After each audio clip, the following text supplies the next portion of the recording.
Guys, welcome back to Exemplar. Friends, नमस्कार, good evening. आज आपके समक्ष literary terms and figures of speeches. Friends, आपको बता दें आज इम्पॉर्टेंट वीडियो होने वाला है। लगभग 55 क्वेश्चंस हैं। आइए शुरू करते हैं बिना समय गंवाए। आज का question number 1, what do you mean by archaism. Archaism का क्या मतलब है? तो कह रहे हैं कि ऑब्सोलेट जो वर्ड्स होते हैं, यानी जिसे हम अप्रचलित शब्द जो होते हैं उनको हम क्या बोलते हैं? आर्काइज्म बोलते हैं। ठीक है। नेक्स्ट क्वेश्चन है कि what do you mean bye burlesque. Burlesque का मतलब सटायरिक कैरिकेचर ऑफ द कैरेक्टर्स, यानी पात्रों का जो व्यंग्यात्मक चित्रण होता है, चरिचित्रण होता है ना, उसको हम बर्लेस्क बोलते हैं। यानी पात्रों का एक व्यंग्यात्मक चरिचित्रण जो होता है उसे हम बर्लेस्क बोलते हैं। Done. What do you mean by lampoon. Lampoon का क्या मतलब है friends? To mock some powerful person, यानी किसी शक्तिशाली व्यक्ति का मजाक उड़ाना, उपहास करना लैम्पून कहलाता है। ठीक है। Next, what do you mean by the word personnel.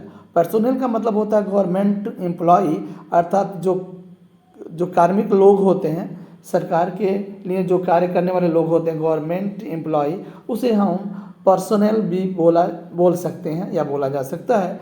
बैथिस क्या होता है? तो बैथिस का मतलब होता है रिडिकुलस इन राइटिंग और स्पीच। किसी भाषण में या किसी लेखनी में जो हास्यास्पद चीज़ें होती हैं उसे बैथिस बोलते हैं। Romanticism is mainly connected with, तो कह रहा है जो रोमांटिसिज्म है वो किससे कनेक्ट रहता है? तो उत्साह, यानी एक्साइटमेंट एंड सेंसेशन, यानी उत्साह और अनुभूति होता है, अनुभूति से कनेक्टेड होते हैं रोमांटिसिज्म। ठीक है। What is fantasy. फैंटेसी का मतलब होता है एन इमेजिनरी स्टोरी, एक काल्पनिक कहानी को फैंटेसी बोलते हैं। आगे बढ़ते हैं। Number 8, what is the meaning of him. तो हिम का मतलब आप समझ रहे होंगे, स्पेशली एक स्तुति गान होता है जो ईश्वर के लिए होता है। ठीक है। Song in a praise of God, song in praise of, ईश्वर की प्रशंसा के लिए गाया गया जो गीत होता है वो हिम्न कहलाता है। यूलॉजी भी उसी से संबंधित है, आगे हम चर्चा करने वाले हैं। नेक्स्ट है कि इक्विवोकेशन क्या होता है फ्रेंड। तो इक्विवोकेशन जो होता है, गोल गोल घुमाने वाली बात होता है, way of speaking that is intentionally not clear, यानी बोलने के एक ऐसा तरीका जो जानबूझ करके क्लियर ना किया जाए, and is confusing to other people, और अन्य लोगों को कंफ्यूज करके रखा जाए, specially to hide the truth, specially अपने सत्य चीज़ों को बचा करके, गोल गोल घुमा करके बात करने का जो तरीका होता है उसे हम इक्विवोकेशन बोलते हैं। Next, what do you mean by minstrel. तो मिन्स्ट्रेल आपको बता दें एक प्रकार के पोएट हैं जो मेडिवल यूरोपियन पोएट हैं, और मेडिवल यूरोपियन पोएट क्या कहलाते हैं? मिन्स्ट्रेल कहलाते हैं। What is an effigy. Effigy का मतलब पुतला कह सकते हैं, एन इमेज और डमी, इसे हम क्या बोलेंगे? पुतला कह सकते हैं। ठीक है। डन। नेक्स्ट है what the term allusion. Allusion मतलब स्पेशली एक इल्यूजन होता है, इल्यूजन का मतलब होता है भ्रम या माया, लेकिन यहाँ एल्यूजन है और एल्यूजन का मतलब होता है संकेत या इशारा। तो यहाँ कह रहा है कि reference of past event and person, यानी पास्ट जो घटनाएं हुई हैं, भूतकाल में जो घटनाएं हुई हैं और जो पास्ट के जो पर्सन्स हैं उनको रिफरेंस करना एल्यूजन कहलाता है। डन।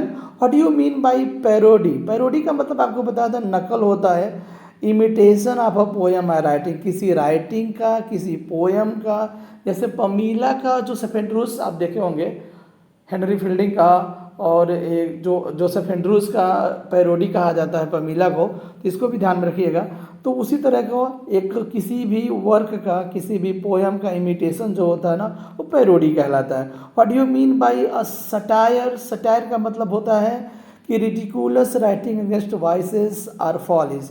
कह रहा है कि जो मूर्खता होता है, जो वाइसेस माने बुराइयाँ होती हैं, उनके अगेंस्ट हास्यास्पद चीज़ें लिखना सटायर कहलाता है, यानी बुराइयां और मूर्खता के अगेंस्ट हास्यास्पद चीज़ें लिखना क्या? सटायर कहलाता है। What the term aesthetic refers. Aesthetic का मतलब होता है अप्रिसिएशन ऑफ ब्यूटी, अर्थात सुंदरता क्या करना, अप्रिसिएशन करना, प्रशंसा करना, सुंदरता का प्रशंसा करना एस्थेटिक कहलाता है। नंबर नेक्स्ट है कि what do you mean by panegyric or eulogy. तो देखिए यह भी एक स्तुतिगान ही होता है जो किसी व्यक्ति या गॉड के लिए जो होता है। ये राइटिंग ऑफ प्रेजिंग डिस्टिंगाइज्ड पर्सन, डिस्टिंगाइज मतलब एक जो विशेष व्यक्ति होते हैं ना, उनके लिए प्रशंसा में लिखा गया जो चीज़ होता है वो यूलॉजी या पेनेजिरिक कहलाता है। आपको बता दें हिम जो होता है वो स्पेशली गॉड के लिए होता है और यूलॉजी आम आदमी नहीं, कुछ स्पेशल आदमी के लिए भी हो सकता है। What do you mean bye a ballad. Ballad का आपको बताता है 4 लाइन स्टेंजा होता है बैलेड में। कह रहे kind of short narrative poem, ठीक है, kind of short narrative poem जो होता है वो बैलेड होता है। What do you mean bye philology. Philology कई बार आ चुका है, स्टडी ऑफ लैंग्वेज को फिलोलॉजी कहा जाता है। What do you mean bye climax. Climax की बात बताते हैं friends.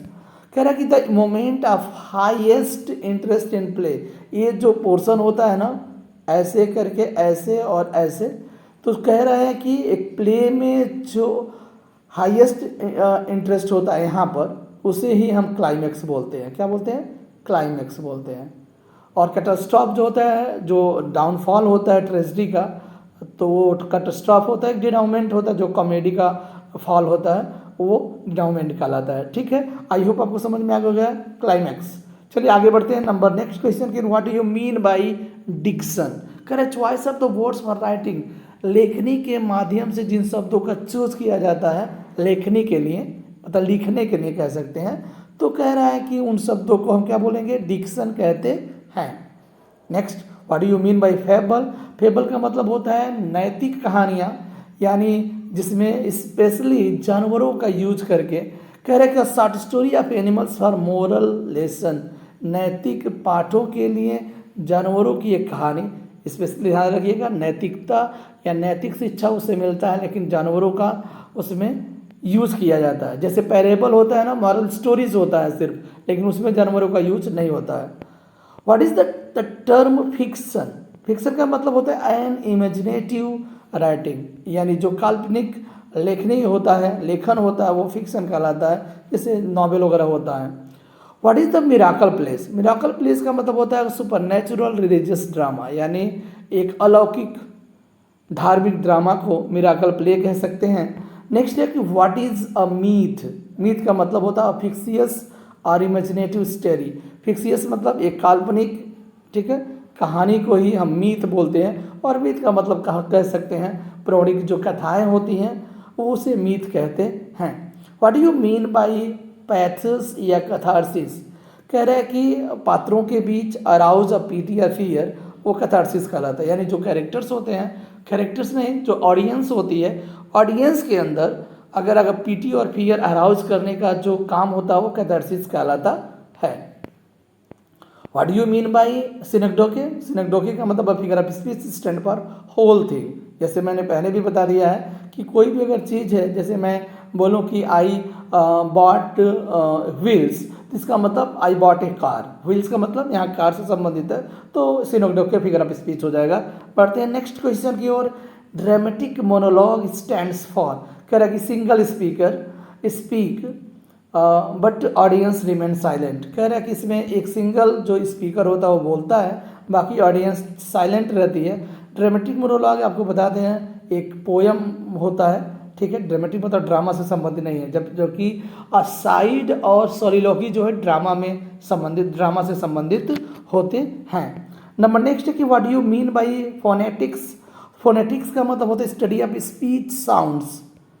Study of speech sounds को हम फोनेटिक्स बोलते हैं, इसको भी ध्यान में रखिएगा। What do you mean bye syntax. Syntax का मतलब होता है स्टडी ऑफ कंस्ट्रक्टिंग सेंटेंस, यानी जो सेंटेंस होते हैं, जो वाक्य होते हैं, वाक्य के निर्माण का जो स्टडी होता है, जो अध्ययन होता है, वो सिंटैक्स कहलाता है। और जो स्पीच साउंड का अध्ययन होता है वो फोनेटिक्स कहलाता है। आगे बढ़ते हैं। What do you mean bye irony. Irony और सटायर बड़ी इंपॉर्टेंट है।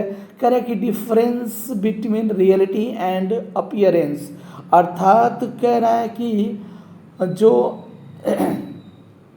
जो वास्तविकता और दिखावा जो वास्तविकता और दिखावा के बीच का जो अंतर होता है वही आयरनी कहलाता है।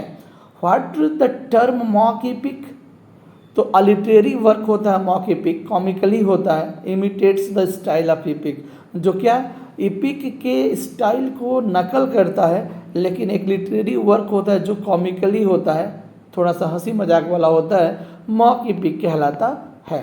What do you mean bye linguistic, linguistics का क्या पूछ रहा है कि study of language and it's rule, भाषाओं का अध्ययन और इससे संबंधित रूल्स का अध्ययन लिंग्विस्टिक्स कहलाता है। ठीक, आगे बढ़ते हैं। What do you mean bye imagery, imagery का मतलब कह रहा है कि लैंग्वेज परसीव्ड थ्रू सेंसेस, कह रहा है कि इंद्रियों के माध्यम से समझी जाने वाली जो भाषा होती है ना वो इमेजरी होती है, वो इमेजरी होती है। What do you mean bye plagiarism, plagiarism का मतलब होता है लिटरेरी थेफ्ट, साहित्यिक चोरी जो होता है वो प्लेगरिज्म कहलाता है। नंबर 35, व्हाट इज क्विंजैन, क्विंजैन का मतलब 50 लाइन स्टेंजा को क्विंजैन बोलते हैं, इसको भी ध्यान रखिएगा, बड़ी इंपॉर्टेंट है। क्विंजैन ये 50 लाइन स्टेंजा, एक कर्टेल सानेट होता है जो 11 लाइन का सानेट होता है, वो कर्टेल सानेट कहलाता है।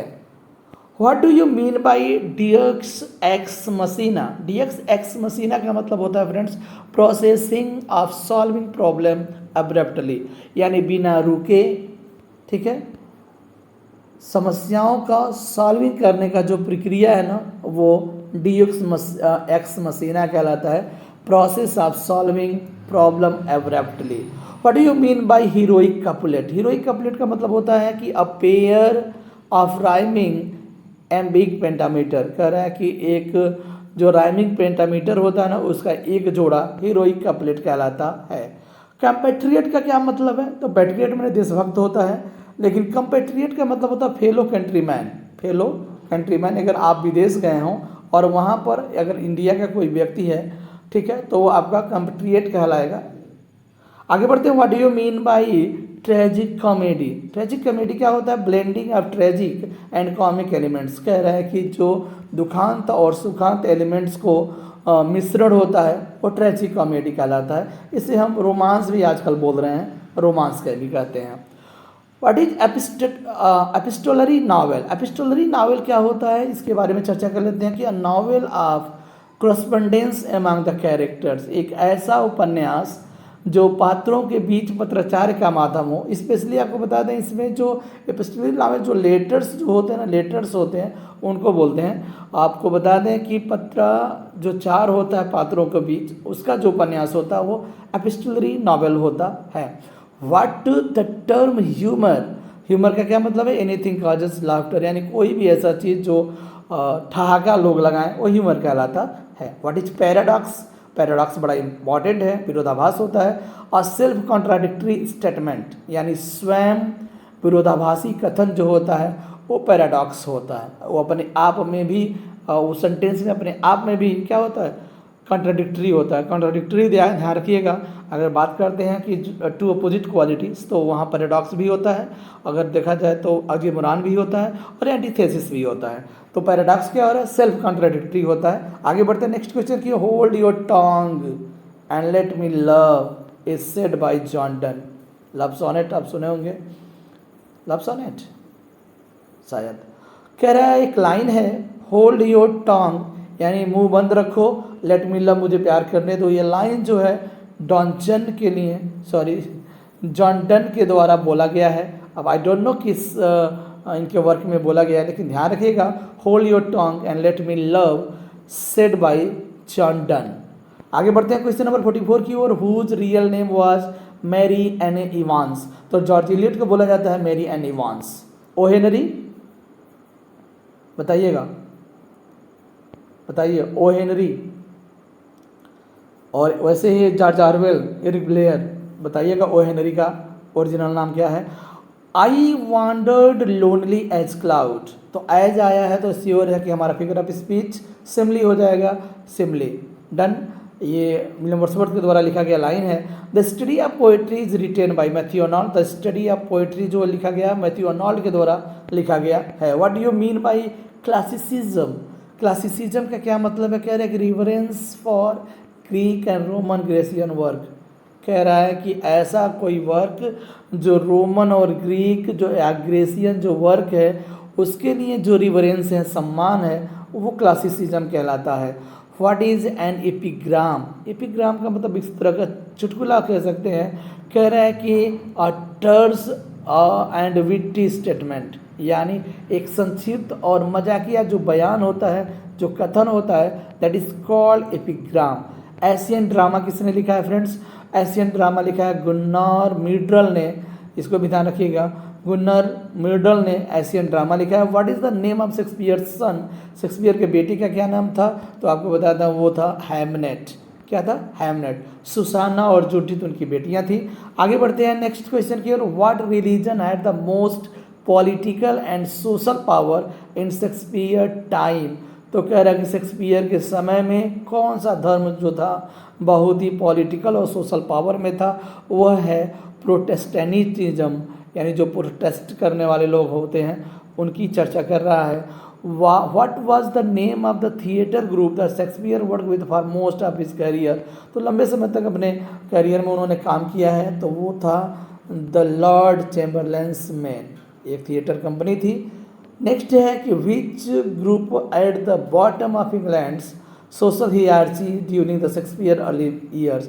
शेक्सपियर के अर्ली ईयर्स में कौन सी ऐसा ग्रुप था जो एकदम बॉटम पे था, नीचे था? तो वो पीजेंट्स थे, उसकी बात कर रहा है। नेक्स्ट क्वेश्चन कि which of the following playwrights is thought to have had the greatest influence on Shakespeare? तो सबसे ज़्यादा जो प्रभावित हुए हैं शेक्सपियर साहब वो यूनिवर्सिटी वीट्स से हुए हैं, क्योंकि यूनिवर्सिटी वीट्स एक ग्राउंड तैयार किए थे शेक्सपियर के लिए, और तो वो हैं क्रिस्टोफर मार्लो। क्रिस्टोफर मार्लो से बड़े प्रभावित रहे हैं। चलिए आगे बढ़ते हैं। आज का आखिरी question, who of the following were among Shakespeare's royal patrons? तो कह रहे हैं कि एक शाही संरक्षक के रूप में, शेक्सपियर के शाही संरक्षक के रूप में कौन थे? तो कह रहा है किंग जेम्स फर्स्ट थे। किंग जेम्स फर्स्ट जो आए थे 1603 में, क्योंकि 1603 से पहले एलिजाबेथन एज चल रहा था, और किंग फर्स्ट जब आए तो हमारा जो इंग्लैंड में वो जैकोबियन ईरा का शुरुआत हुआ। ठीक है, कब तक? तो 1625 तक। ठीक है, डन। और 1625 से 1649, और उसके बाद 1649 से कॉमनवेल्थ पीरियड शुरू हो गया, और उसके बाद 1660 से रेस्टोरेशन शुरू हो गया। चलिए आज का वीडियो समाप्त करते हैं। बने रहिए विद एग्जाम्पलर्स हियर। हाँ, एक चीज़ और आपको बताना है कि विलियम वर्ड्सवर्थ और जॉन मिल्टन पर बेस्ड जो इम्पोर्टेंट कोट्स है वो अगले 2 दिन में आने वाला है। बने रहिए with exemplars here. Like share करना मत भूलिएगा। Bye bye, take care, and तैयारी को बूस्ट करते रहिएगा। Bye bye.